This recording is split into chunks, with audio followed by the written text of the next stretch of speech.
pregar hoje de forma bem objetiva, por isso eu preciso de toda a sua atenção, ok? Galera que está aqui embaixo, galera que está aí na galeria, flui comigo porque eu quero compartilhar algo hoje que tem a ver com tudo aquilo que a gente sonha se tornando realidade. O tema de hoje é Start, Pause e Stop. Eu quero falar sobre discernir o tempo e a estação de todas as coisas. Eu percebo que algo que tem frustrado os projetos e sonhos de muitos de nós é porque a gente tem dificuldade às vezes de discernir o tempo e as estações para os projetos de Deus. Sabe? Eu estava esses dias no Next Club. Tem algum jovem casado aqui? Jovem casado? Você não é tão jovem, né? Vamos falar a verdade, Filipão. Jovem mesmo casado. Ela pensou tipo assim, se o Felipe é velho, o Rafa, então não vou nem levantar a mão. Não, tô brincando, gente. Tem algum jovem casado? Mais algum? Tem mais alguns ali atrás.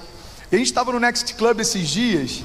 Foi um encontro dos jovens casados e eu puxei um tema lá que era programa de índio. Alguém que já passou por algum programa de índio, gente? Fala a verdade.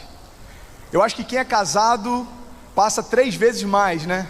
Ou quem é namorado passa muito mais. Galera que está sentada aqui, vou pedir só um pouquinho de silêncio.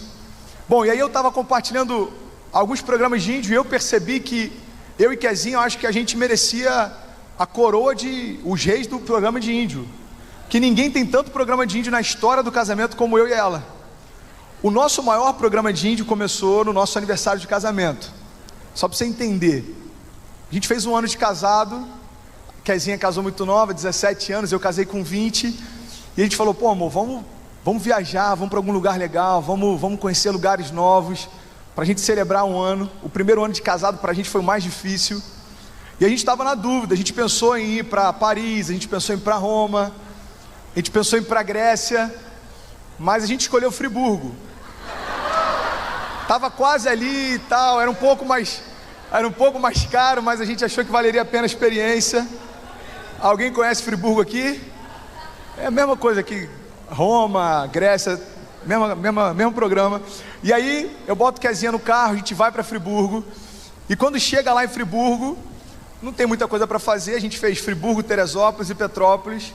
A gente foi atrás do que o guia turístico dizia que era bom lá no mapinha. E aí estava dizendo que tinha um lugar legal chamado Caminho do Negro. Eu falei, bom amor, deve ser fantástico, pô, Caminho do Negro, tá dizendo que tem esculturas aqui, o cara fez esculturas em pedra. E aí entramos, a gente tinha um carro 2 portas na época e tal, a gente entrou. E aí daqui a pouco acabou o asfalto e Kezinha falou assim, amor, eu tô sentindo que já passamos do lugar. E você que é homem, você sabe que o homem nunca tá errado quando tá dirigindo, né? Eu falei, não amor, fica tranquilo, como se eu já tivesse ido lá várias vezes. Não, fica tranquilo, o Caminho do Negro aqui, pô, tá chegando. E acabou o asfalto, começou a estrada de chão, acabou a estrada de chão, começou a estrada de chão com buraco. Acabou a estrada de chão com buraco, começou uma estrada com crateras. E do nada o nosso carro atola. E aí Kezinha olha pra mim com aquela cara óbvio, do tipo, eu te falei que ia dar errado. E a gente sabe, quando você está indo para um programa de índio, no seu interior existe uma convicção de que alguma coisa vai dar errado.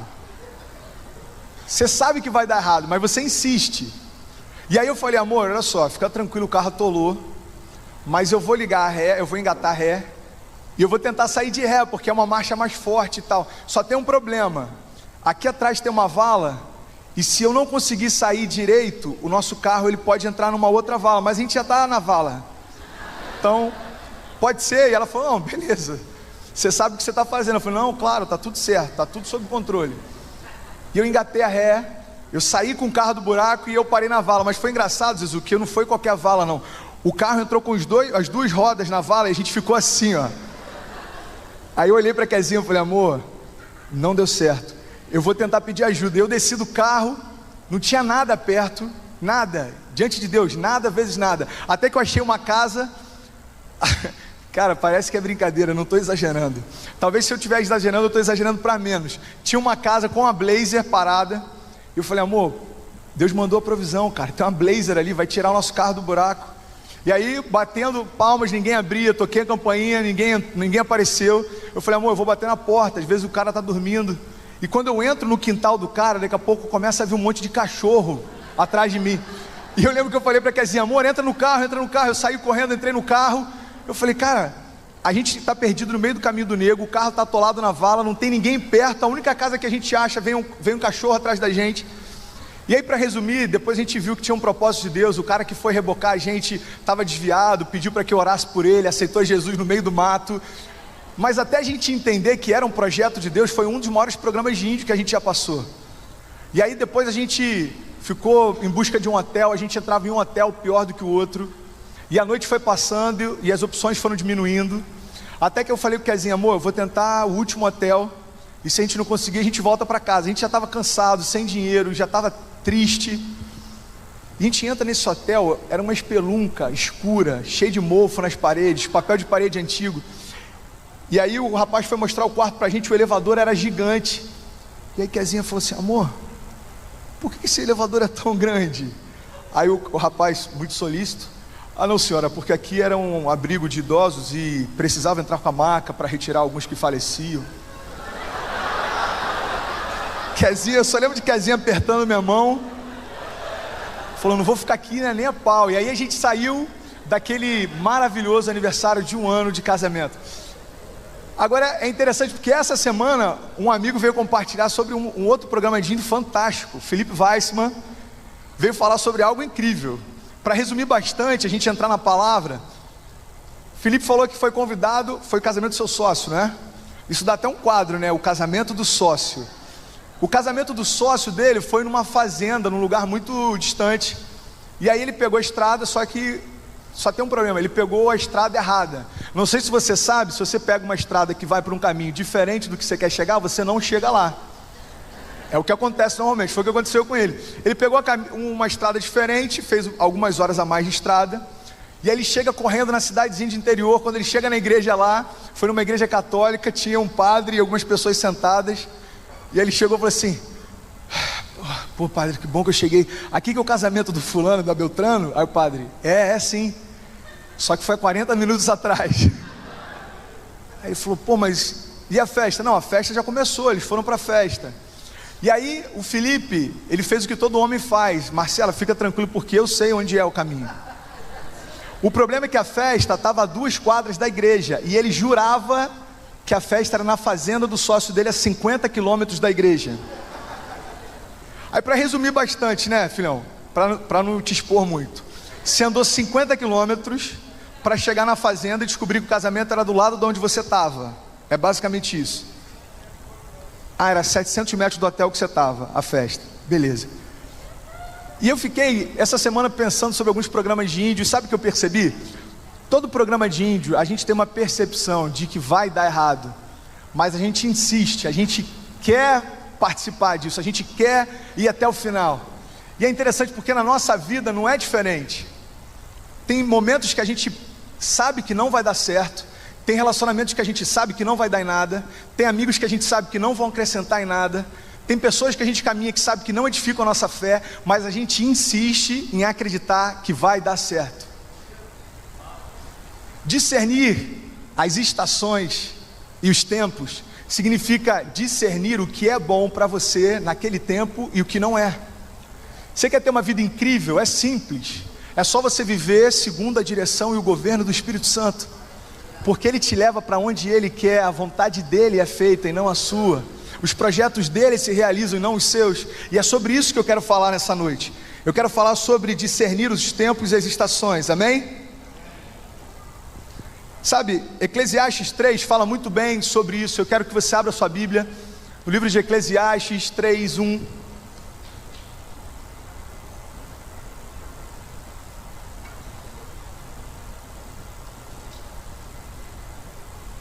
Eclesiastes 3:1 até o 8.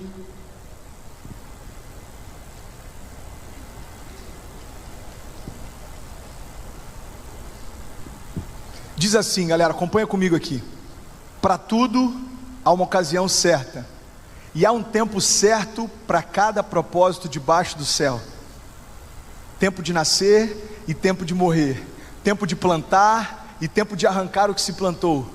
Há tempo de matar e há tempo de curar, há tempo de derrubar e há tempo de destruir, há tempo de chorar e há tempo de rir, há tempo de prantear e há tempo de dançar, há tempo de espalhar pedras e tempo de ajuntá-las, Há tempo de abraçar e também tempo de se conter, tempo de procurar e tempo de desistir. A Bíblia diz que tem tempo até de desistir, sabia disso? Desistir não é algo ruim. A questão é do que você tem desistido. Todas as coisas são boas, depende se é um propósito de Deus para nós ou não. Se é desistir de um namoro que não vai dar em nada, isso é incrível.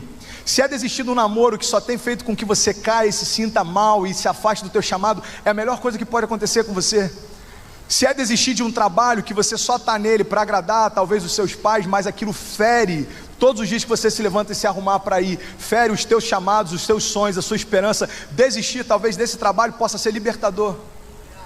Desistir do que Deus desistiria é maravilhoso, e aceitar aquilo que Deus aceitou também. Há tempo para todas as coisas. Acompanha comigo, Eclesiastes 3, se eu não me engano a gente estava no 6. Há tempo de procurar e há tempo de desistir. Há tempo de guardar e há tempo de jogar fora. Há tempo de rasgar e há tempo de costurar. Há tempo de calar e há tempo de falar. Há tempo de amar e há tempo também de odiar. Tempo de lutar e tempo de viver em paz. Sabe, se a gente fosse pegar esses 8 versículos que Eclesiastes fala sobre a importância de discernirmos os tempos, a gente poderia ficar a noite inteira falando o quanto é importante discernir, porque a coisa certa no momento errado se torna errada também. O nosso grande desafio não é mais saber o que é certo e errado. Você está na igreja já há algum tempo, você já sabe qual é a vontade de Deus, ou pelo menos parte dela. Você sabe em parte o que agrada ao coração de Deus. Você sabe em parte qual é o teu chamado, qual é o teu propósito.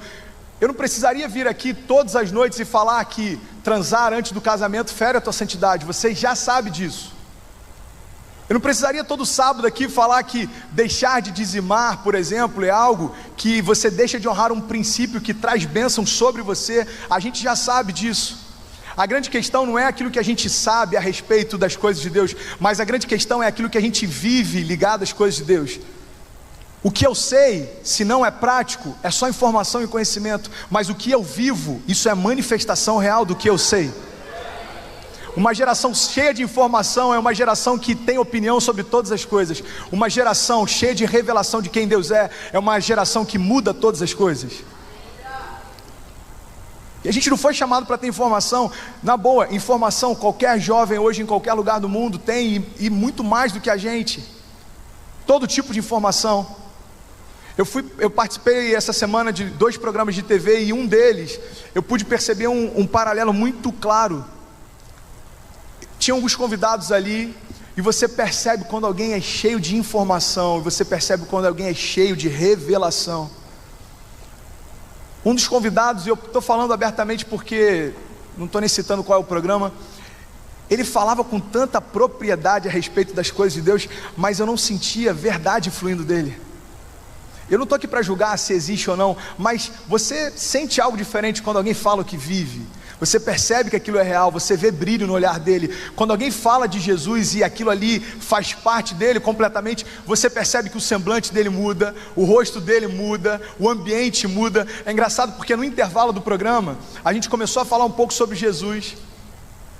E eu citei para um dos convidados, um pastor, eu falei: pastor, é interessante porque de tudo isso que a gente está falando, a gente vê que em Hebreus 11...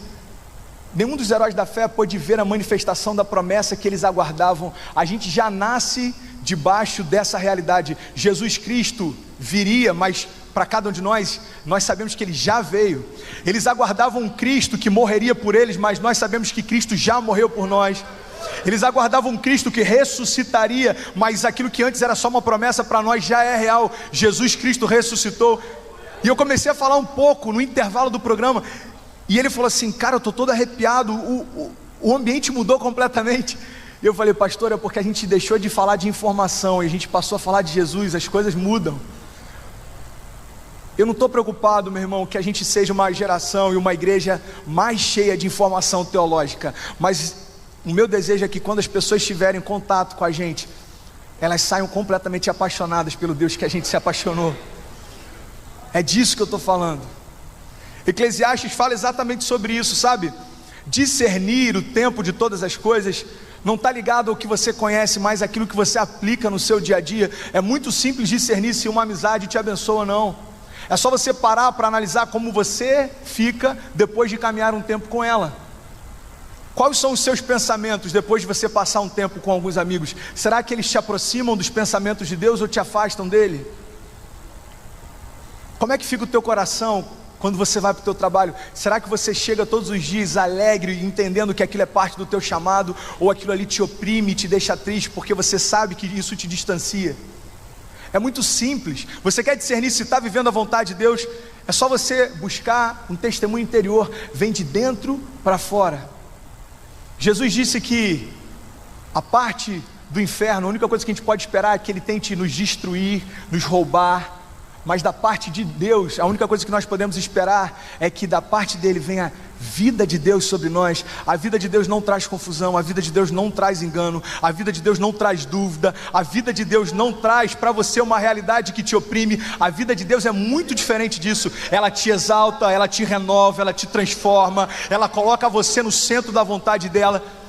Essa é a vontade de Deus. Quer discernir se o que você está vivendo é uma estação certa? A vontade de Deus, ela é boa, ela é perfeita e ela é agradável. Eclesiastes 3 é incrível. A gente podia ficar meditando durante alguns sábados sobre ela, sabe? Jesus em todo tempo ele discernia os tempos e as estações. Olha só que interessante. Se dependesse de Maria, Jesus teria começado o seu ministério antes da hora. Se dependesse de Pedro, Jesus teria abortado o projeto da redenção. Maria chega para Jesus e diz: filho, existe uma festa e os noivos precisam que você faça algo. E Jesus diz: mãe, não é chegada a minha hora. Mulher, não é chegada a minha hora. Jesus não se movia por emoções. Jesus se movia por uma convicção de quem ele era e o que ele estava fazendo ali. A gente não pode julgar Maria porque Maria não tinha um entendimento pleno a respeito do chamado de Jesus. Ei, preste atenção. Você não pode julgar o seu pai se ele não entende plenamente o teu chamado, porque a você foi revelado o porquê você nasceu. O problema é que a gente fica sempre esperando que pessoas ao nosso redor motivem a gente. Talvez eles não tenham ideia do porquê você foi chamado e da grandiosidade do teu chamado. Às vezes a gente fica triste porque um líder de GC não motiva tanto, ou porque um pastor não motiva tanto. Ei, preste atenção. Não existe motivação maior que a gente necessite do que ler o que Jesus fez por nós. Isso traz convicção. Jesus se movia por elas, não pelas emoções. Se dependesse de Maria, Jesus teria começado de forma prematura o seu chamado, o seu ministério.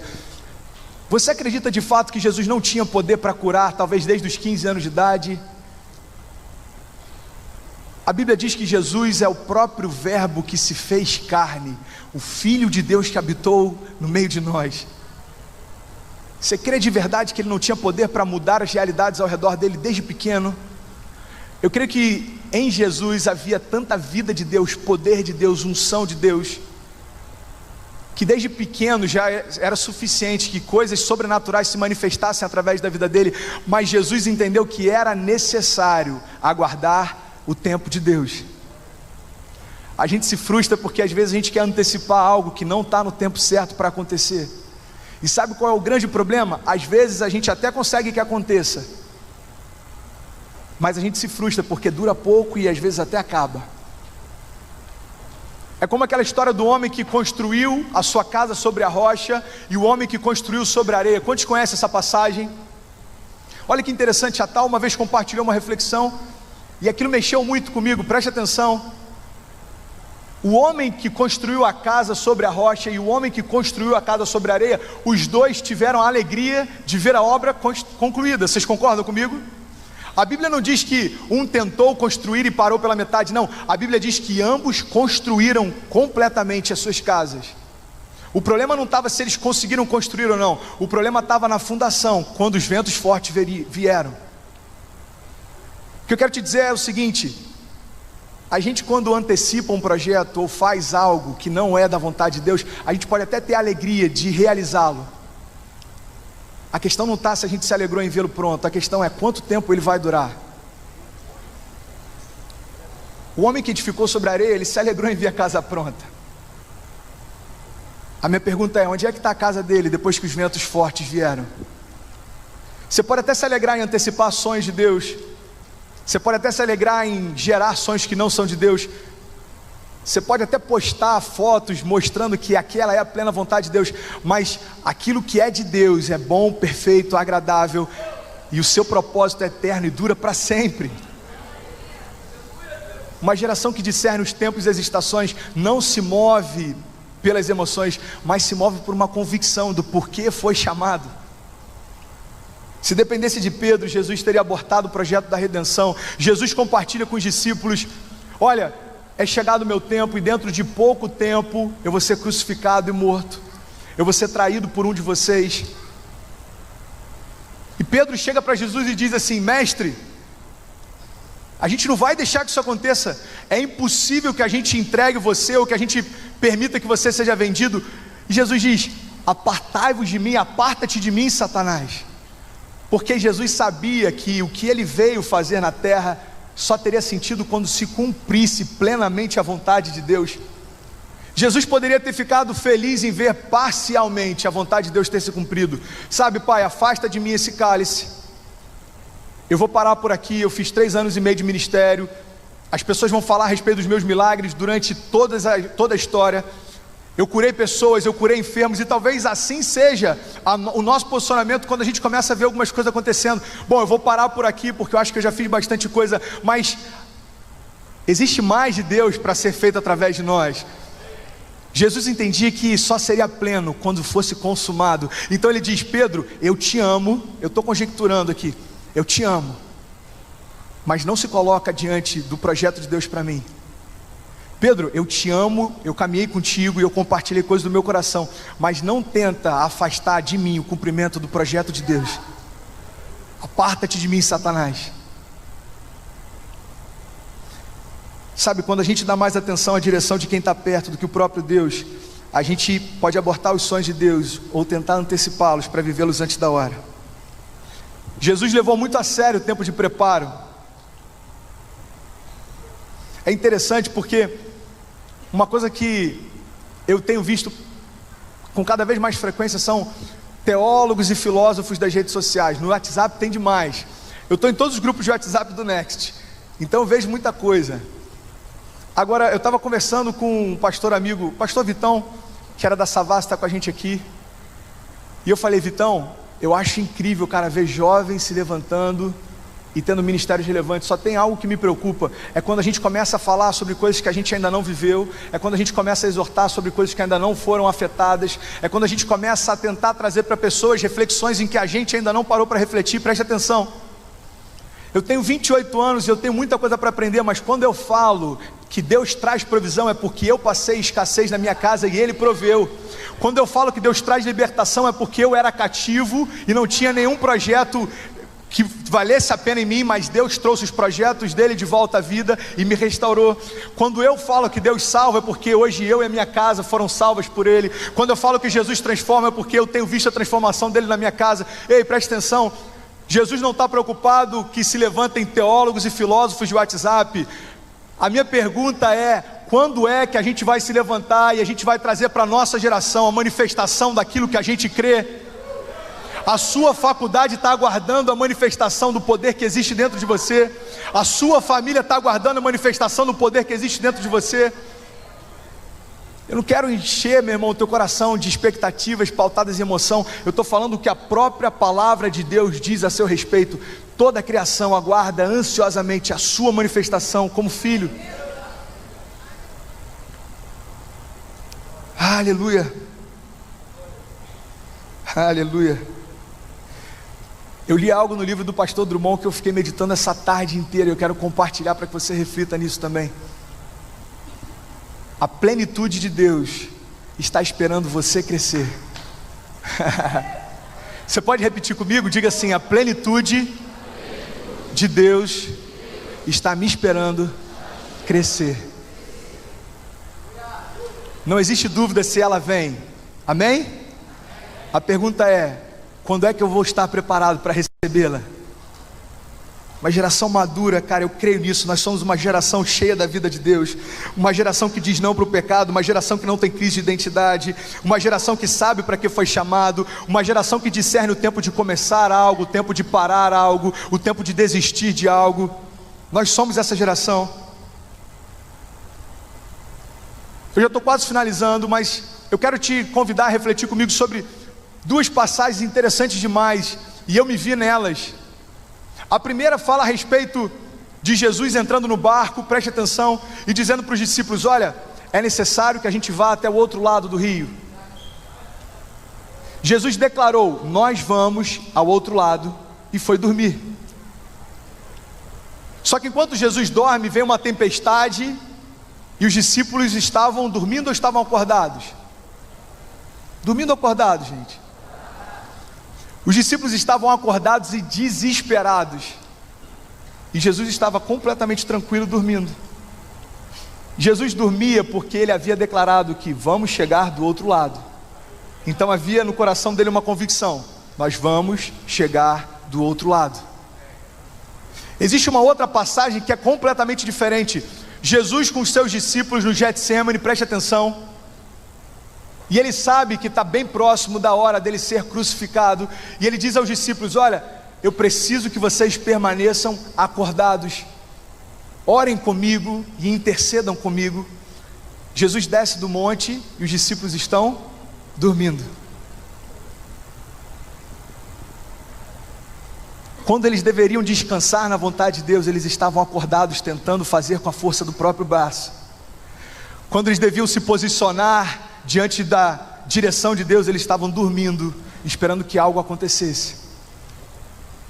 Ei, Deus não chamou a gente para dormir enquanto temos que nos posicionar, nem para tentar descansar em momentos de batalha. Mas preste atenção: se Deus te liberou a algo, descanse nas promessas dele. Da mesma forma, se Deus te chamou para empreender algo, meu irmão, não descanse até que isso aconteça. Existe um dos salmos de Davi, que Davi está sendo perseguido por Saul, ele está no meio do deserto, Saul está preocupado com o trono, enquanto Davi está preocupado em trazer a presença de Deus, trazer a arca para o centro do povo. E nesse salmo ele diz o seguinte: Deus, eu te faço uma promessa, Senhor, eu não descansarei, eu não entrarei na minha tenda e eu não fecharei os meus olhos, enquanto não trouxer de volta a tua presença ao centro do povo. O que Jesus espera de nós é que a gente descanse quando Ele manda descansar, e que a gente batalhe quando Ele espera que a gente venha batalhar. Amém? Glória a Deus. Sabe, a vida é instável, mas a gente não precisa ser. Abra comigo a sua Bíblia em Atos 2. Fala sobre o revestimento de poder que veio sobre a igreja.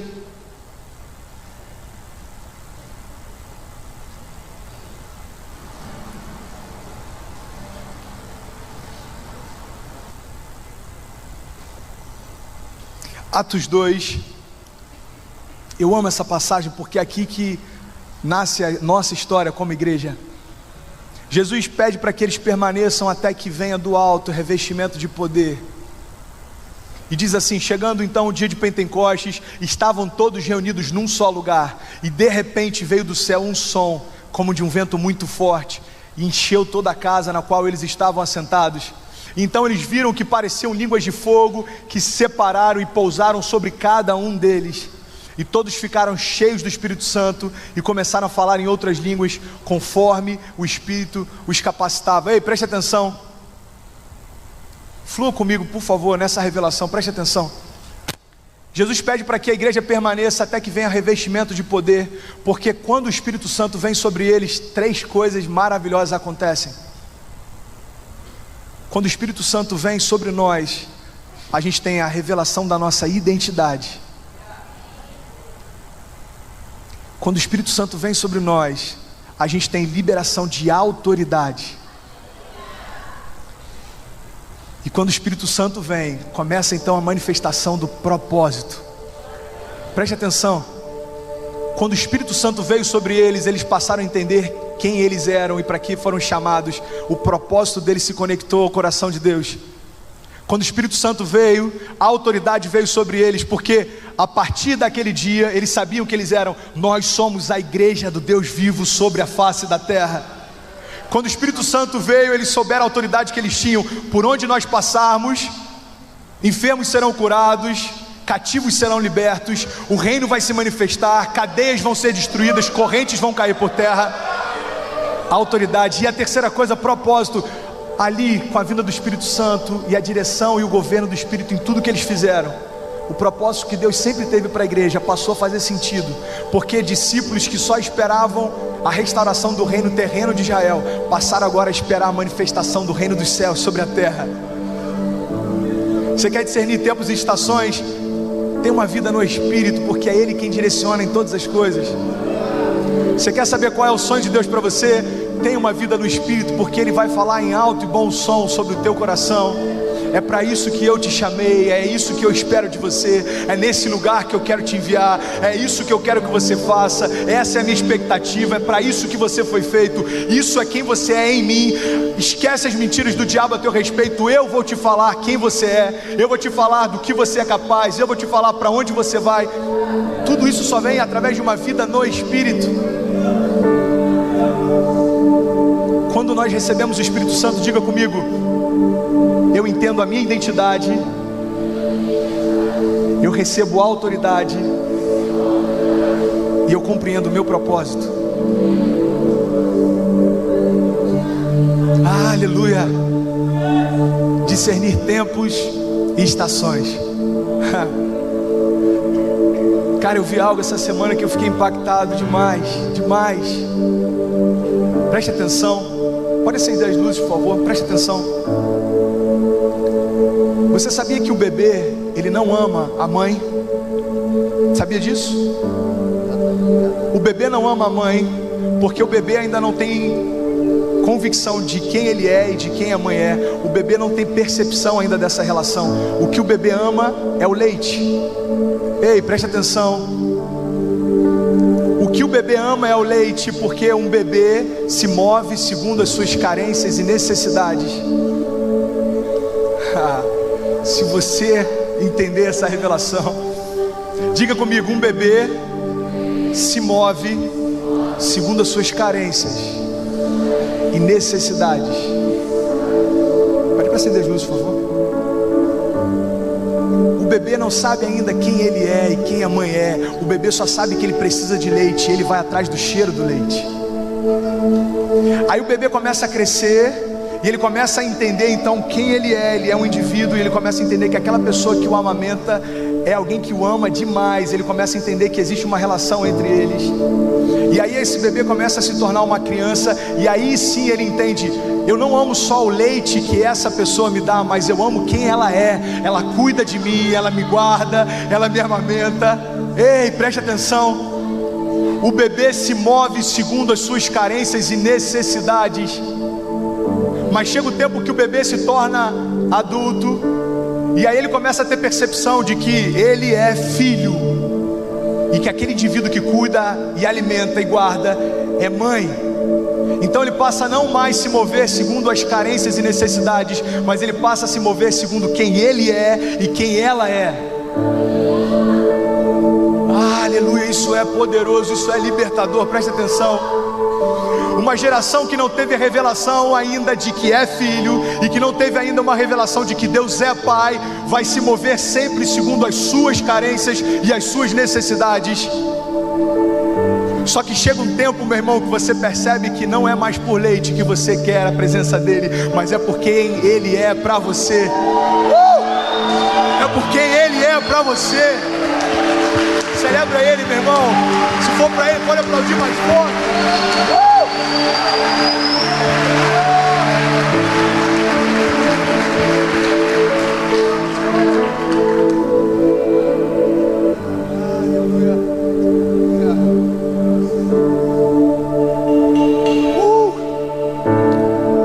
Quando não temos consciência de quem nós somos, nós nos movemos por carências. Sabe por que tem tantas jovens frustradas com o relacionamento? Porque buscaram no outro suprir as carências que só Deus poderia suprir. Sabe por que eu vejo tantas meninas se frustrando porque se entregaram antes da hora? Porque existem várias justificativas, sabe? Eu não tive a presença do meu pai em casa, então, sem perceber, eu tenho a necessidade de uma figura masculina. Ei, presta atenção. você é filha, você não se move por carência. Ninguém pode suprir o vazio que está no teu coração. Eu não sei qual é a sua carência, eu sei quais são as minhas, e hoje eu entendo que só Deus é capaz de supri-las. Mas para isso eu precisei entender quem eu era. Preste atenção, Paulo diz muito bem sobre isso. Ele diz: olha, eu aprendi a ser completo em toda e qualquer situação. Ou seja, eu não me movo mais pelas minhas carências, pois eu aprendi a viver em meio a elas. Eu me movo agora pelos meus propósitos. Quando você sai dessa zona de se mover pelo que você é carente, você passa a se mover pelo propósito que te chamou. Ei, filho, geração do avivamento, geração que vai manifestar a glória de Deus, geração que vai passar e milagres vão se manifestar, geração que vai manifestar o poder salvador. Ei, nós não nos movemos por carência, mas pelo propósito. E eu quero trazer à existência hoje qual é o propósito pelo qual a sua existência está firmada. Por que você está de pé? Por que ainda tem sangue pulsando em você? Por que você ainda respira? Por que ainda tem expectativa no teu coração? Porque existe um propósito de Deus a ser cumprido, e só você pode fazer isso. Aleluia. Abacuque 3,17 fala muito bem sobre isso. Fala sobre alguém que não se move pelas carências. Ele diz: sabe, mesmo que não floresça a figueira, e mesmo que não haja uvas nas videiras, mesmo que falhe as safras de azeitona, mesmo não havendo produção de alimento nas lavouras, nem ovelhas no curral, nem bois nos estábulos, ainda assim eu me alegrarei no Senhor, e eu me alegrarei no Deus da minha salvação. Tudo vem dele, tudo é para ele, tudo é por ele. Ei, preste atenção, eu quero encerrar essa ministração te dizendo algo. Se você não recebeu nada do que eu falei, guarde pelo menos isso. Quando eu vivo pelas minhas vontades, pelo meu tempo e pelas minhas estações, eu estou colocando o governo que seria de Deus nas minhas mãos. Ei, se eu digo que sou cristão, ou seja, eu sou apaixonado pelo Jesus da cruz, mas eu não vivo segundo as vontades dele, eu estou dizendo o seguinte: eu sou apaixonado pelo que ele fez por mim, mas eu não quero mais a vontade dele daqui em diante para mim. Preste atenção, nós não fomos chamados para fazer o papel de Jesus, porque o que ele pode fazer por nós, nós não poderíamos fazer. A direção vem dele, os sonhos são dele, os propósitos são dele, os projetos são dele. Então preste atenção em algo: Jesus não morreu numa cruz para que nós pudéssemos substituí-lo. Jesus morreu numa cruz para que nós pudéssemos representá-lo. Quantos aqui querem representar a pessoa de Jesus? Quantos aqui querem manifestar a vida dele? Então fique de pé em nome de Jesus, e eu quero te convidar a celebrar a vida de Deus. Você não veio substituir a direção de Deus sobre a tua vida, você veio representá-lo aonde quer que você vá, por onde você passar, em tudo que você fizer. E se você crê nisso, meu irmão, eu quero te convidar a fechar os seus olhos e a rasgar os céus em adoração nessa noite. Não existe guerra que suporte a presença de um Deus todo-poderoso, de um Deus todo-poderoso. Não existe guerra que suporte a presença de um Deus todo-poderoso, de um Deus todo-poderoso. Não existe guerra que suporte a presença de um Deus todo-poderoso, de um Deus todo. Não existe guerra, não existe guerra.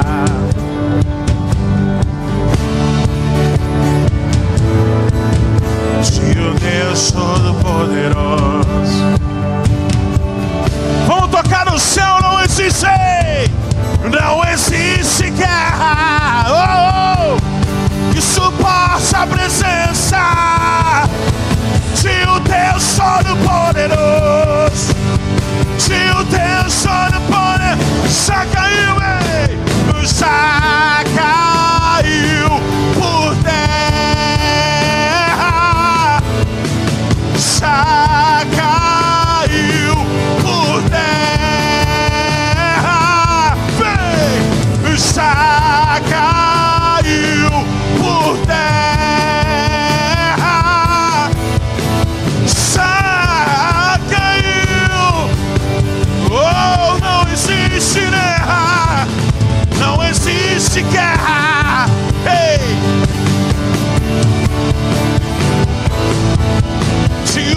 Deus Todo-Poderoso, se o Deus Todo-Poderoso, não existe guerra.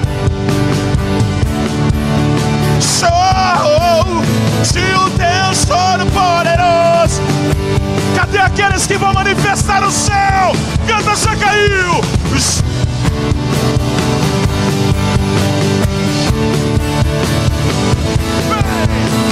Já caiu, meu Deus do céu, já caiu, já caiu, não existe guerra. Meu Deus, se o Deus Todo-Poderoso, se o Deus Todo-Poderoso, não existe.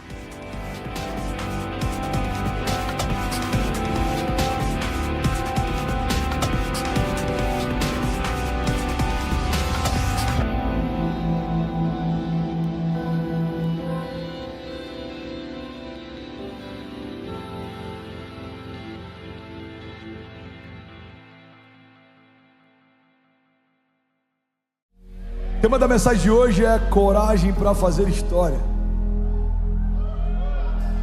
Quero provocar você hoje. A mensagem é um pouco provocativa, mas acredite, eu amo você e eu acredito com toda a minha convicção que tem mais de Deus para você viver do que tudo em Deus que você já viveu. A nostalgia muitas vezes ela se funde com depressão ou tristeza. A nostalgia, ela parece até algo bonito, muitas vezes ela é romantizada, mas a verdade é que a nostalgia nada mais é do que uma mentira que me faz acreditar que o que eu vivi no passado é melhor do que eu ainda vou viver no futuro. Pessoas nostálgicas pararam no tempo, ancoraram a sua expectativa num tempo que não existe mais. Você já deve ter ouvido alguém falando, aquele tempo que era bom, aquela música que era boa, no meu tempo. Mas se eu acredito que tudo que a gente já viveu é melhor do que o que a gente vai viver, irmão, a minha esperança, ela está esvaziada. E se existe algo que eu aprendi com o Evangelho, é que a esperança mora no futuro. Fala para quem está do seu lado, a esperança mora no futuro, irmão. Por que a esperança não mora no passado? Porque o passado não existe mais, é um tempo virtual. Eu tenho memórias a respeito de algo que eu vivi, mas eu não posso viver. Você pode voltar para o passado? Ele não existe mais. Você tem memórias sobre como era, você tem lembranças de sobre como era. Você pega uma foto, e olha que louco, irmão, se você pegar uma Polaroid e tirar uma foto agora, aquilo que parece ser instantâneo, na verdade já é passado. Aquele frame não existe mais. Louco isso, né? Quantas vezes a gente tem uma falsa sensação de que aquela foto, ela capturou um momento. Na verdade ela me lembra de um momento que existiu, mas já passou. Quando você se arrumava, esse culto era futuro. Você já está no meio dele, daqui a pouco ele já se tornou passado. Olha que interessante, eu não sei nem porque que eu estou brisando nisso. É por isso que eu amo pregar em 4 cultos. Cada mensagem vai para um lado diferente. Você está comigo ainda? Diga amém. Você pega as redes sociais, você sabe por que o post se chama post? Que a ideia inicial era você vive algo e posteriormente você diz o que viveu. Então as pessoas viviam algo e depois de um tempo você parar, vou tomar um café, eu vou postar algo que eu vivi. É póstumo, é passado. E aí isso foi viralizando, a gente falou, não, peraí, eu não estou contente só em postar o que eu vivi, eu preciso mostrar o que eu estou vivendo. E entrou live. On live. All day. Every day. Todo dia a gente está ao vivo, para quem está longe. Muitas vezes a gente está ficando confuso na nossa percepção de tempo. Por quê? Porque quando eu não espero um momento que eu vivi para postar e falar sobre ele, mas eu quero mostrar enquanto eu estou vivendo, eu posso ser capturado naquilo que eu estou vivendo e deixar de viver o momento só para mostrar o momento. Eu lembro de uma conferência que eu estava pregando para jovens e Deus falou comigo: o problema da sua geração, filho, é que tem muita gente com muitos registros e poucas marcas. Saber lidar com o tempo é um pré-requisito fundamental para eu ter coragem para fazer história. Porque se eu estou confuso no tempo, eu estou confuso na história. Irmão, guarda isso, Deus não entrou na história. A Bíblia não diz que em algum momento ele surgiu. Na verdade a história surgiu dele.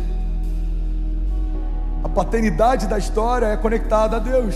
Ele é o Pai da eternidade. Isaías fala sobre isso. E Ele será chamado Maravilhoso Conselheiro, Deus Forte, Pai da eternidade e Príncipe da paz. O Deus Criador não entrou na história, a história saiu de dentro dele. Você tem noção que todo o timeline da história não existia antes dele, só foi gerado a partir dele e só é sustentado por ele? Então ter coragem para fazer história é entender que o meu cronos sempre vai estar submetido ao Kairos de Deus. Existe o tempo dos homens, os homens fazem planos, schedules, planejamentos, mas a Bíblia diz: não diga amanhã faremos, iremos, compraremos, porque ninguém é dono do seu amanhã. Diga então, se o Senhor permitir. Acabou virando quase que uma figura de linguagem, a gente utiliza sem nem saber o que está falando muitas vezes. Eu não quero trazer culpa para você, porque eu uso muitas vezes assim: cara, se Deus quiser vai dar certo. Mas na verdade, no princípio, no início, esse se Deus quiser é algo muito forte. Se Deus quiser, faremos algo glorioso.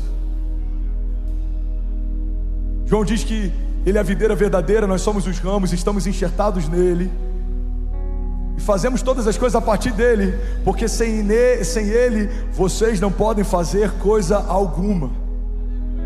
Se eu entendo que tudo que eu faço é a partir dele, eu preciso entender o tempo dele antes de estabelecer o meu, porque o que é a minha agenda comparada à agenda dos céus? Deus já estabeleceu tempos e estações, promessas, palavras.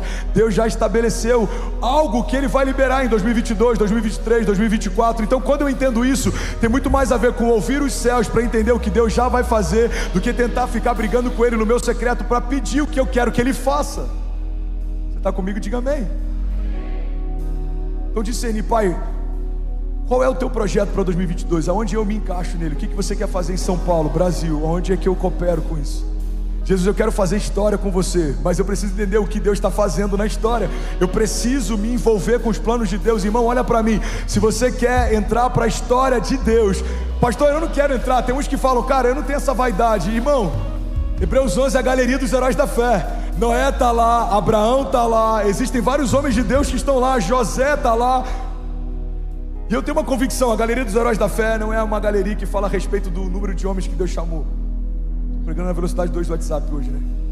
Perdão, eu só tenho mais 15 minutos. Você está recebendo algo de Deus? A galeria dos heróis da fé não reúne a quantidade de homens que Deus chamou. Já falei sobre isso, mas vai ser novo para alguém. A galeria dos heróis da fé fala a respeito da quantidade de homens que corresponderam ao chamado que Deus fez. Poderia ser 10 vezes maior, 100 vezes maior, 1000 vezes maior, ninguém sabe.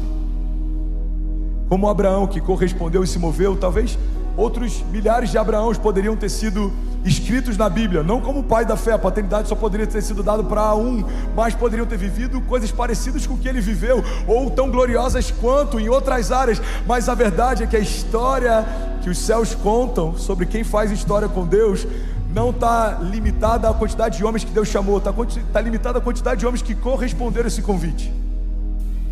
Existem bilhões de homens na face da terra, mas só alguns milhares deles estão fazendo história com Deus.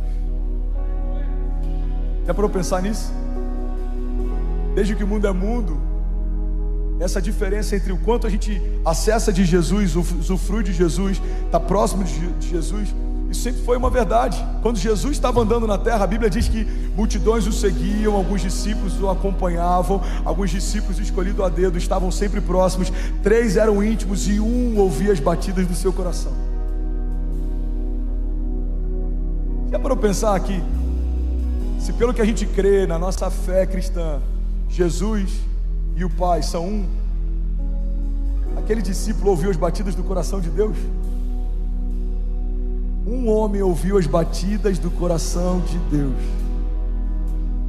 Pastor, por que você está dizendo isso? Porque outros milhares acompanhavam ele de longe, alguns até de perto.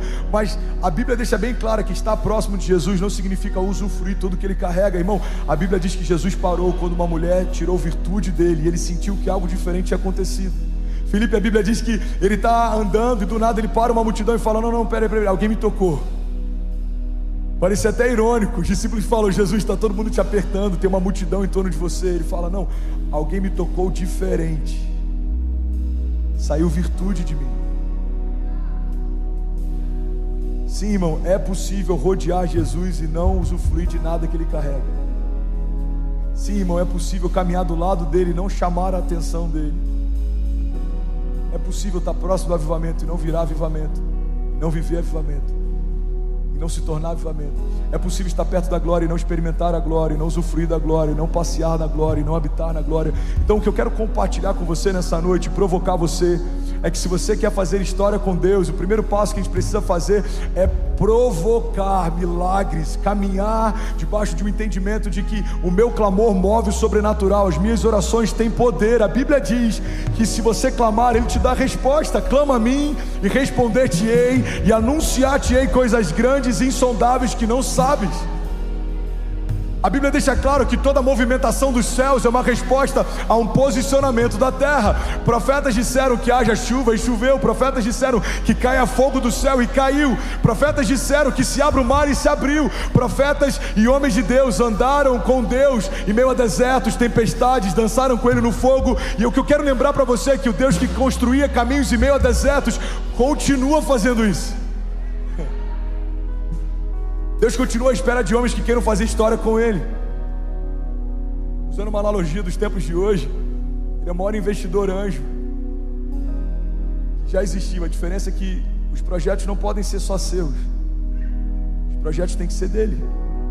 Ele te dá o sonho e a provisão para você continuar sonhando. Cara, isso é muito forte. Ele te faz a promessa e sustenta ela até que se cumpra. A Bíblia chama Ele de autor e consumador da nossa fé.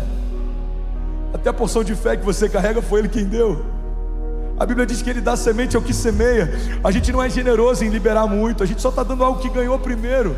É como um filho que teve um pouquinho cheio pelo pai, em algum momento tirou algumas moedas para o pai comprar um sorvete. Você deu o que primeiro recebeu. Já para pensar nisso? A tua identidade foi feita por Ele. A Bíblia diz que nos céus teremos um nome que ainda não é revelado. Os céus te chamam de um nome que nem você sabe, porque Deus te nomeou antes dos teus pais te nomearem. Uau! Deus te nomeou antes dos teus pais existirem. Às vezes a gente limita um pouco esse raio de ação de Deus. Cara, eu sinto uma graça tão diferente aqui hoje, amém? Uma das coisas que a gente mais ouve e impacta a gente é: Deus tem promessas para você desde o ventre da sua mãe. Deixa eu aumentar um pouco esse prisma. Deus tem promessas para você antes do ventre da sua mãe existir. Eu nasci em 88, na agenda dos céus. Deus não parou em 87 e falou: bom, vamos lá. Qual que são as crianças para esse ano? Qual que é a próxima season? Quem que vai engravidar aí? Miguel, quem que vai engravidar esse ano? Me passa aquela ação, deixa eu escolher aqui. O que está em falta lá, cara? Está faltando o avivalista. Ah, bota esses 5 aqui. E profeta? Não, profeta até que tá bom, eles estão confusos, mas eles estão indo bem. Não, irmão. Teu chamado antecede a tua existência. No plano geral, no blueprint de um Deus que pariu a eternidade, conhece toda a história, Ele sonhou com você antes de qualquer geração ser estabelecida. A Bíblia diz que Jesus, pela alegria que lhe fora proposta, suportou a vergonha e a dor. Que alegria era essa proposta para Jesus antes da cruz? Era ver você redimido, tua casa restaurada, essa igreja fluindo, a sua família vivendo promessas. Você imagina? Para um Deus que 1000 anos são como um dia são como 1000 anos, poder ver. A gente fala sobre essa experiência de quase morte. Alguém aqui já deve ter tido isso. Eu já tive isso. Comum você ouvir no meio de um acidente ou no meio de um tiroteio, passa um filme na cabeça. Alguém já viveu isso? Eu já ouvi alguém falando nisso. Cara, parece que tudo ficou slow motion e passou um filme na minha cabeça. Eu só pensava nos meus filhos, eu só pensava nos meus pais. Eu vivi isso em Las Vegas. 3 meses antes eu estava internado, meu coração quase parando, endocardite bacteriana aguda. Deus me curou, me tirou do hospital, eu ganho uma viagem, vou para Califórnia, resolvo pegar o carro e ir para Las Vegas. Quando eu chego lá, simplesmente na noite que eu chego, acontece o maior atentado terrorista com arma da história da América. Eu estava lá. Antes de você viajar, é bom perguntar para onde eu estou indo, para ver se o destino não é o mesmo. Eu lembro que naquele dia eu achei que eu pudesse morrer. No hospital eu nunca tive dúvidas, mas naquele dia eu falei: uau, eu acho que eu posso morrer aqui. Tensão, medo, terror. Em momentos como esse passa um filme na nossa cabeça. Eu só vou conjecturar aqui, tá? Imagino que talvez na mente de Jesus, que é o próprio Deus, antes da sua angústia mortal e se entregar numa cruz. Imagina ele lembrando da alegria que lhe fora proposta. Qual é a alegria que lhe fora proposta? Não é estar ao lado do Pai, ele já estava. Não é ter a glória, ele já tinha. Não é estar nos céus, ele já estava. Ele abriu mão disso por você. A alegria que fora proposta é o Pai poder ter de volta para si os seus filhos. A Bíblia diz que fomos reconciliados com Deus através do sacrifício físico de Jesus. Então o Pai envia um único filho e fala: filho, vai lá e paga o preço. Irmão, João diz que Deus amou o mundo de tal maneira que Ele deu o seu único filho, para que todo aquele que nele crê não pereça, mas seja salvo. Eu gosto de traduzir para uma linguagem, você não vai achar essa Bíblia porque essa versão não existe, mas vai fazer sentido para alguém aqui. Em outras palavras, se a gente for simplificar o que João diz, ele está dizendo que Deus amou você de tal maneira que Ele aceitou a ideia de abrir mão de Jesus por um tempo, mas não aceitou a ideia de abrir mão de você para sempre. Isso é redenção. O único Filho de Deus. Não era o primeiro, não era o mais amado. Se for para Jesus, você pode fazer melhor. Jesus está aqui, irmão, eu sinto isso. Meu Deus. A Bíblia não diz Deus pegou o filho que mais amava, como fez com Abraão. Não. A Bíblia diz que Ele pegou o único filho que tinha. Uma mentira que a gente acabou aceitando como folclore, parte da nossa cultura. Somos todos filhos de Deus. Não é o que a Bíblia diz. A Bíblia diz que somos todos criatura de Deus, criação de Deus. Mas os filhos são aqueles que reconhecem Jesus como Salvador e recebem o espírito de adoção, pelo qual clamamos: Abba, Pai. Sabe o que significa Abba, Pai? Paizinho. A Bíblia diz que aqueles que reconhecem Jesus como Salvador recebem o espírito de adoção, pelo qual eles podem chamar Deus de Paizinho. Cara, olha que forte isso. Alguém está recebendo algo de Deus? Você pega a história de Jesus e em todos os evangelhos você vê Ele chamando Deus de Pai. Bom, é meu Pai que está nos céus. Eu só falo o que eu ouvi o meu Pai falar, eu só faço o que eu vi o meu Pai fazer. Ele ensina oração: Pai nosso que estás nos céus, santificado seja o teu nome. Mas tem um momento na história que Jesus não chama Deus de Pai. Você sabia disso? Quando Jesus assume o meu pecado e o seu e é colocado na cruz, a Bíblia diz que aquele que não cometeu pecado se fez pecado por nós, para que nós fôssemos feitos justiça de Deus. Irmão, pega isso. Quando Jesus recebeu o meu pecado e o seu, Ele se torna pecado. Então naquela condição de pecado, é o único momento em que Jesus não chama mais Deus de Pai, Ele chama Deus de Deus. Ele fala: Deus meu, por que me desamparaste? Irmão, o único Filho de Deus se fez homem para que todo homem pudesse ser feito filho de Deus. Ele abriu mão. Ele era unigênito. E a Bíblia diz que o unigênito morreu para que pudesse ressuscitar como primogênito, primeiro de muitos. Ter esse entendimento faz com que eu consiga fazer história com Deus. Por quê? Porque não dá para fazer história com Deus sem saber quem Deus é. E não dá para saber quem Deus é se eu não souber quem eu sou também. Toda a história bíblica a gente vê homens que tiveram um novo nível de revelação de si, quando tiveram um novo nível de revelação de Deus. Jesus está com os discípulos e Ele fala: quem dizem que eu sou? Aí alguns falam, alguns dizem que você é João Batista, alguns dizem que você é o profeta, que você é Elias, que você... Ele fala: tá, mas vocês, quem vocês dizem que eu sou? Aí Pedro tem uma revelação. Ele fala: você é o Filho de Deus. Você é o Cordeiro de Deus que veio para tirar o pecado do mundo. Pega isso, irmão. Pedro tem uma revelação sobre Jesus. Jesus fala: Pedro, a revelação que você recebeu não foi nem carne nem sangue que te deu, mas foi o próprio Espírito de Deus. E a partir dessa revelação eu vou edificar a minha igreja. Tem muita gente que acredita que o que Jesus estava dizendo é: Pedro, tu és pedra e sobre você eu vou edificar a igreja. E daí vem a construção dos papas, os pais da fé. Mas na verdade o que Jesus está dizendo é: Pedro, você é pedra. No original é um fragmento de rocha. O que Jesus está dizendo é: você é um fragmento de quem eu sou. Se você pegar um geólogo, por exemplo, cara, que brisa, a palavra foi para outro lugar, é muito louco isso. Alguém está recebendo aqui de verdade? Se você pegar um geólogo, por exemplo, você quer pegar uma rocha gigante, Se ele quebrar um fragmento dela, ele sabe todas as propriedades da rocha a partir do fragmento, porque é a mesma propriedade, são as mesmas características. O que Jesus está dizendo é: você é um fragmento de quem eu sou, a rocha, pedra fundamental. Logo, você carrega as mesmas características que eu carrego. Eu vou dar para vocês a chave do meu reino. Aquilo que vocês ligarem na terra terá sido ligado nos céus, aquilo que vocês desligarem na terra terá sido desligado nos céus. Pedro, a partir dessa revelação que eu sou Cristo, eu vou edificar a minha igreja. Você percebe que quando Pedro tem uma revelação de quem Jesus é, Deus libera uma nova revelação de quem Pedro é.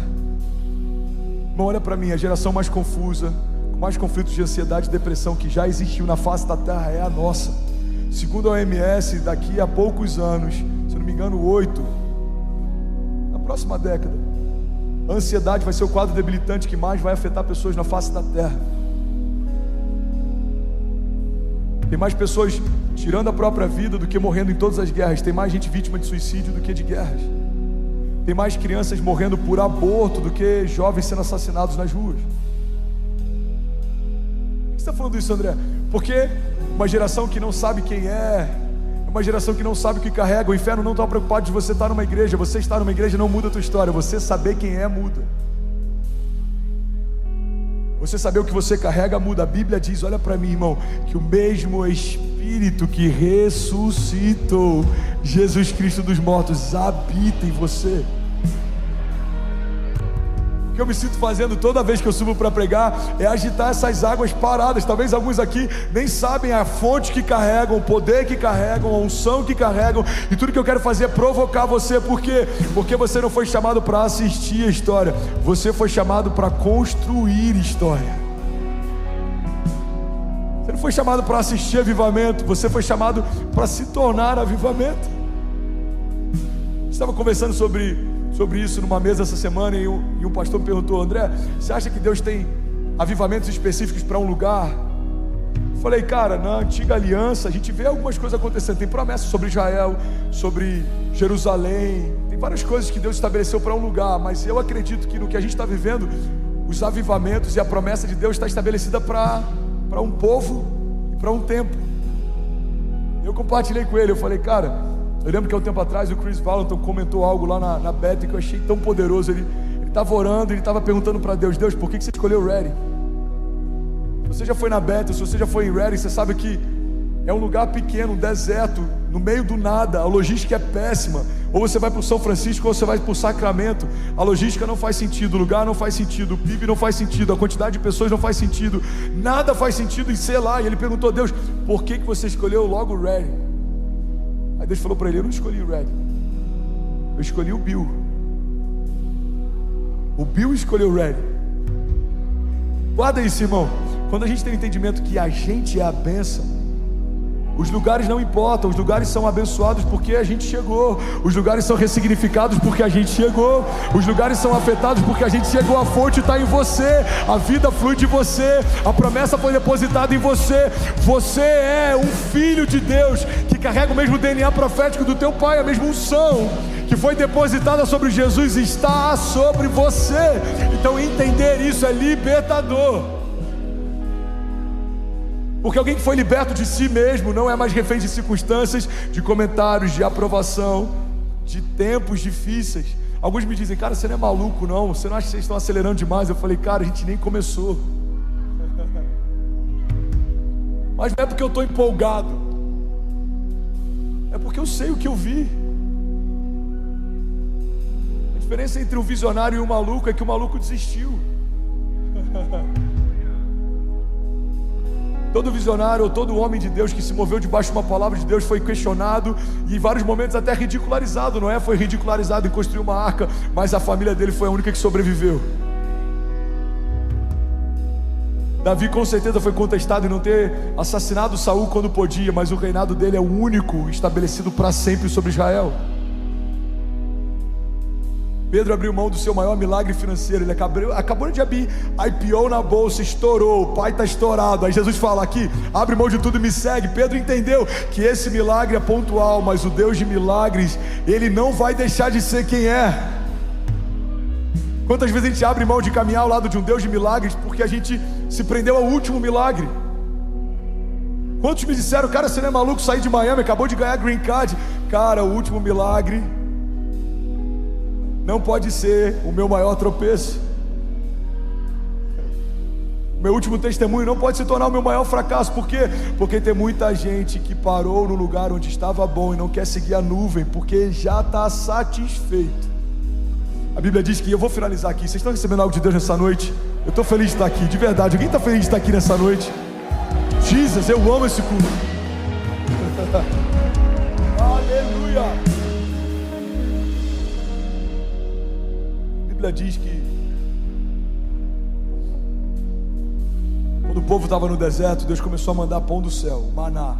O maná era uma provisão diária que Deus dava no meio do deserto. Cara, o deserto foi um dos períodos mais loucos que a gente já viu de relação entre um Deus criador e a sua criação, porque a roupa não se desgastava, eles tinham comida que caía do céu. Se você já viu aquele filme Tá Chovendo Hambúrguer, parece super criativo, mas se você for na Bíblia, você vê que aquele filme já foi escrito há muito tempo atrás.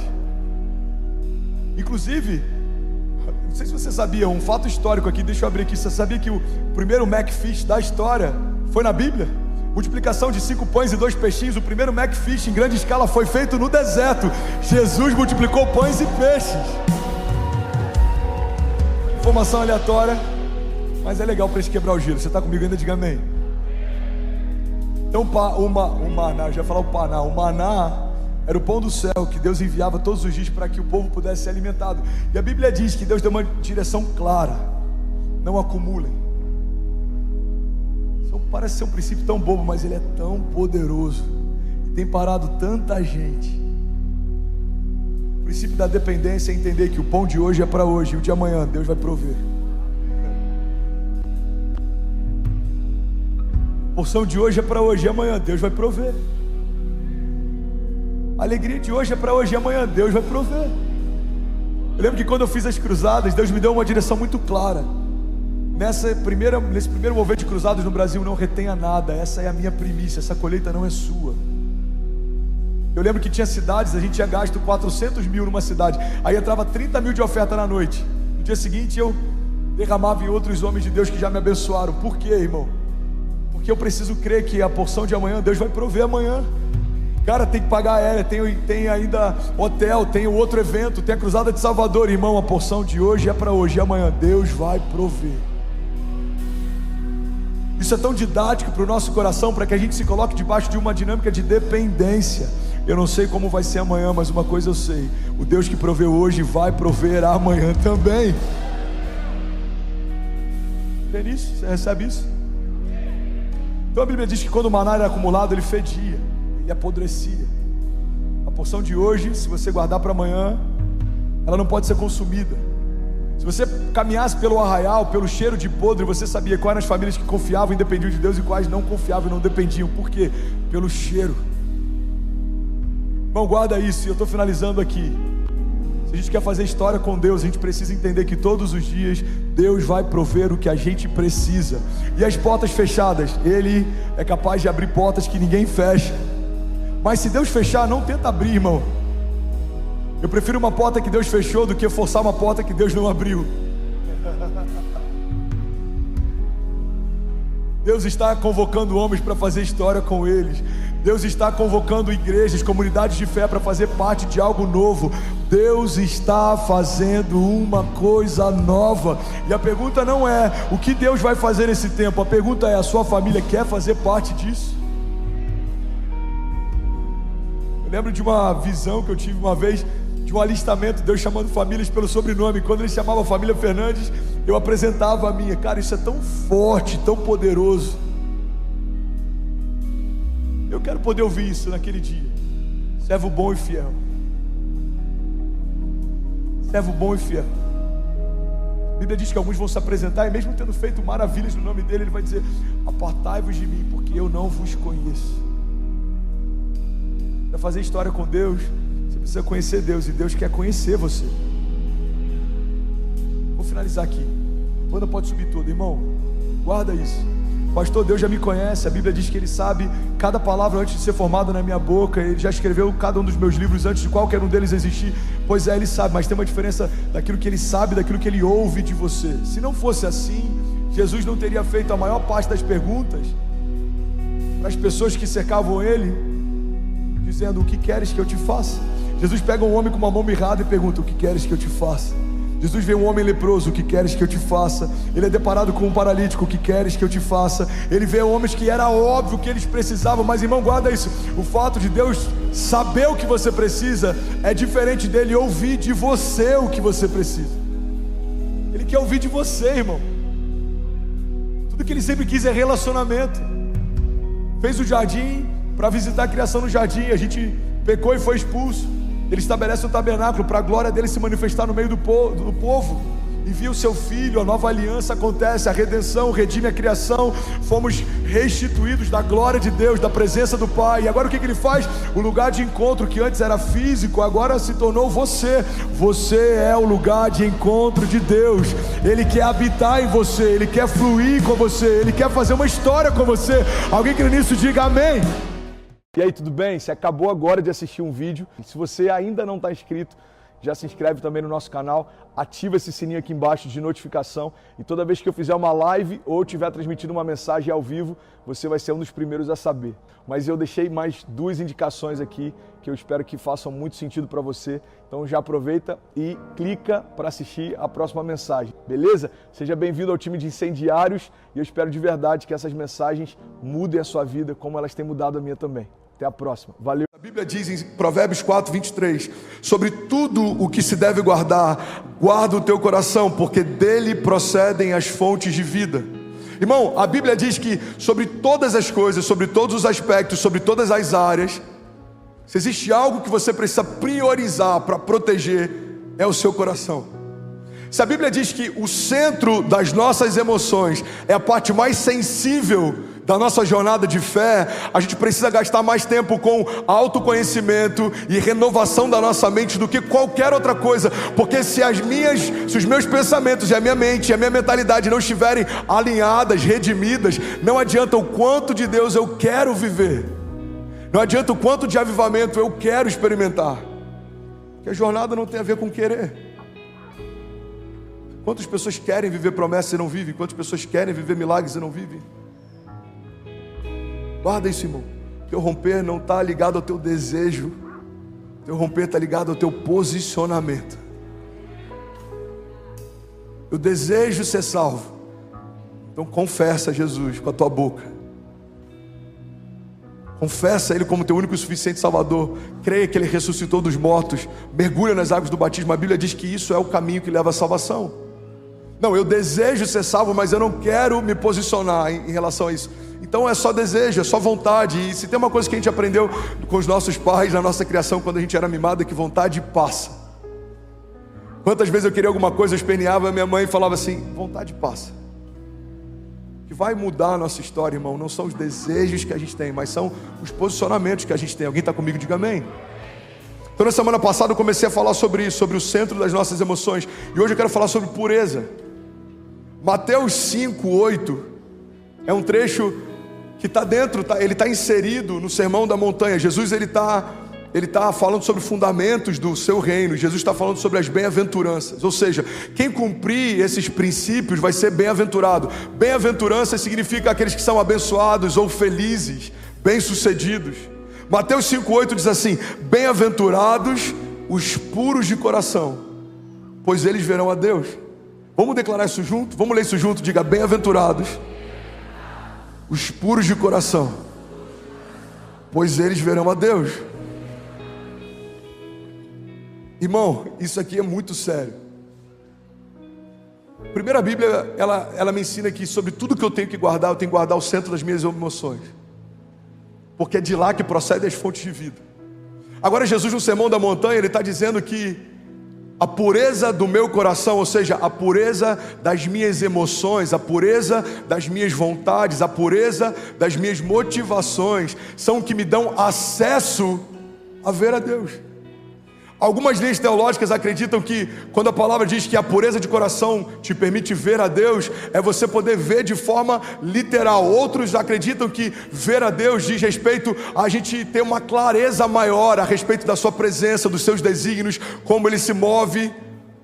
Outros acreditam que isso diz respeito a uma promessa futura. Outros acreditam que isso diz respeito não só a uma promessa futura, como uma promessa também para os dias presentes. Irmão, a verdade é que, independente da variação que algumas linhas teológicas possam ter a respeito desse tema, todos nós entendemos e cremos que a pureza do nosso coração nos dá acesso a ver a Deus. Alguém quer ver ao Senhor aqui nessa manhã? Diga amém.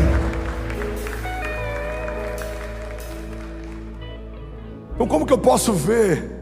Como que eu posso discerni-lo, enxergá-lo? Como que eu posso senti-lo, experimentá-lo? Eu preciso ter um coração puro. A origem da palavra pureza vem do latim puritas, puros, puro,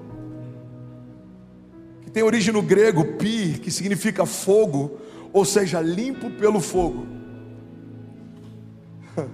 Tudo que é puro foi purificado pelo fogo. Tudo que é puro, ele permaneceu a despeito de tudo que foi consumido ao seu redor. Quando a Bíblia fala sobre pureza, é interessante porque ela fala em algum momento da Bíblia, ela fala sobre um altar e coisas que são vulneráveis, coisas que são temporárias, elas são consumidas pelo fogo de Deus, mas aquilo que é eterno, ele é cada vez mais purificado. E a verdade, irmão, que assim são as nossas emoções e assim são as nossas intenções. Aquilo que era fútil passa, aquilo que era temporário passa, mas aquilo que é eterno, isso é cada vez mais purificado. As nossas intenções, se são puras, se tornam cada vez mais puras. O nosso coração, se é puro, se torna cada vez mais puro. Se a nossa visão, ela é pura, ela se torna cada vez mais pura. É por isso que caminhar com Deus necessariamente exige de nós uma jornada de santificação. Caminhar com Jesus deve me tornar mais parecido com Ele. Caminhar com Jesus deve fazer com que a minha mente seja mais parecida com a mente dEle. A gente falou sobre isso semana passada.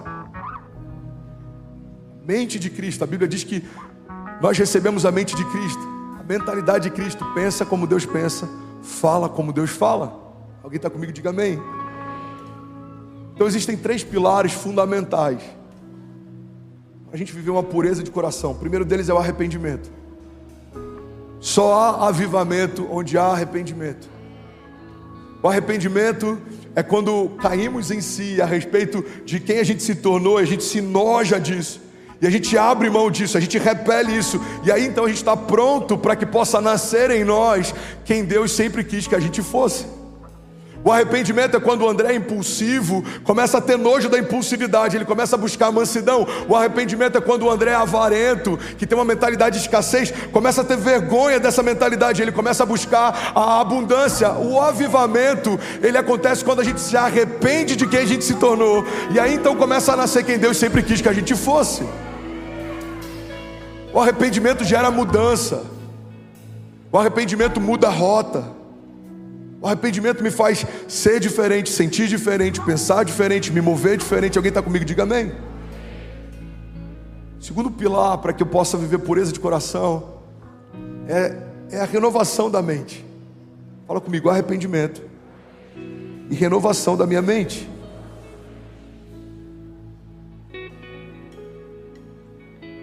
Uma mente renovada não pensa mais a respeito de alguns temas como pensava antes. Uma mente renovada, ela abre mão das suas opiniões, ela começa a se mover por fundamentos. Guarda isso, irmão. Quando te pedirem opiniões, dê fundamentos. Pastor, o que você acha sobre essa questão da agenda LGBT? Bom, eu não acho nada, mas a Bíblia diz. Pastor, o que você acha em relação à criação de filhos? Eu não acho nada, mas a Bíblia diz. Pastor, o que você acha em relação à salvação? Eu não acho nada, mas a Bíblia diz. Porque ninguém que está aqui está debaixo do conjunto de opiniões do André. Todo mundo que está aqui está debaixo do governo da palavra. Existem fundamentos, existem princípios. Se for para Jesus, você pode fazer melhor. Vamos, me ajuda a avivar quem está do seu lado. Pode ter alguém do seu lado distraído. Começa a queimar, irmão. Aleluia. Aleluia. A Bíblia não é um conjunto de opiniões. O que são agrupamento de opiniões? São ideologias. Se você quiser seguir uma ideologia, isso é a ideia de alguém, ideais de alguém, a proposta de alguém, a agenda de alguém. A filosofia é a arte do pensar, ela é cercada de pensamentos e opiniões de homens, grandes pensadores, homens inteligentes e sábios inclusive. Mas nenhum deles voltou da morte, nenhum deles estabeleceu princípios eternos, nenhum deles fala a respeito de promessas de vida eterna. Então médicos e cientistas estabelecem teses, filósofos estabelecem linhas de pensamento, mas a palavra estabelece fundamentos eternos. A Bíblia diz: todas as coisas podem passar, mas as minhas palavras não passarão, diz o Senhor. Então o que é renovação de mente? Não é a gente voltar para casa todo domingo com novas opiniões que a gente ouviu de alguém. Isso você sai de uma palestra, a gente sai de uma palestra com opiniões de alguém. Você sai de um mastermind com opiniões de alguém. Você sai de uma sessão de autoajuda com opiniões de alguém. Olha, eu vou falar como eu toco meus negócios. Olha, eu vou falar como eu penso finanças. Olha, eu vou falar... Isso é um conjunto de opiniões. Mas do Evangelho a gente precisa extrair fundamentos. Então como eu mantenho a pureza do meu coração? Fala comigo: arrependimento, renovação da minha mente e santidade. Sem santidade a gente não consegue se aproximar de Deus. Sem santidade a gente não consegue viver a plenitude da vontade de Deus. Pastor, então eu preciso me limpar para depois eu correr até Jesus? Não, isso é o que a religião ensinou por muito tempo. Primeiro você se limpa, depois você acessa. Na verdade o Evangelho é o contrário. Porque você acessou a graça, então a graça vai tornar você limpo, santificado, justificado. Não há condenação para aqueles que estão em Cristo Jesus. Fomos feitos santos, inculpáveis, livres de toda acusação. Aleluia! Mas a partir do momento em que a vida de Deus habita em mim, ela precisa se expressar. E como que a vida de Deus se expressa? Através de uma conduta diferente. Paulo chega ao ponto de dizer: olha, onde abundou o pecado, superabundou a graça. Mas por conta disso pecaremos mais, para que a graça superabunde ainda mais. Ele diz: de forma alguma. Em outro momento a Bíblia diz: quando nós éramos escravos do pecado, nós estávamos livres da justiça, mas agora que fomos comprados pelo sangue de Jesus, somos escravos da justiça e governamos sobre o pecado. Então como que eu vivo a pureza do meu coração? O centro das minhas emoções. Irmão, guarda isso.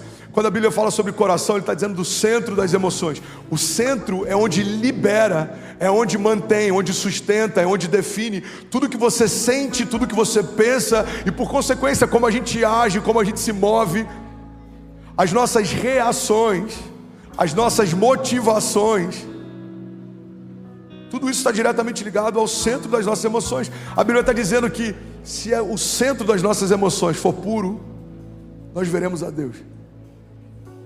A Bíblia está dizendo que sobre tudo que a gente deve guardar, a gente precisa guardar esse lugar, porque é dele que provém as fontes de vida. E aí, tudo bem? Você acabou agora de assistir um vídeo. Se você ainda não está inscrito, já se inscreve também no nosso canal, ativa esse sininho aqui embaixo de notificação, e toda vez que eu fizer uma live ou estiver transmitindo uma mensagem ao vivo, você vai ser um dos primeiros a saber. Mas eu deixei mais 2 indicações aqui que eu espero que façam muito sentido para você. Então já aproveita e clica para assistir a próxima mensagem, beleza? Seja bem-vindo ao time de incendiários, e eu espero de verdade que essas mensagens mudem a sua vida como elas têm mudado a minha também. Até a próxima. Valeu!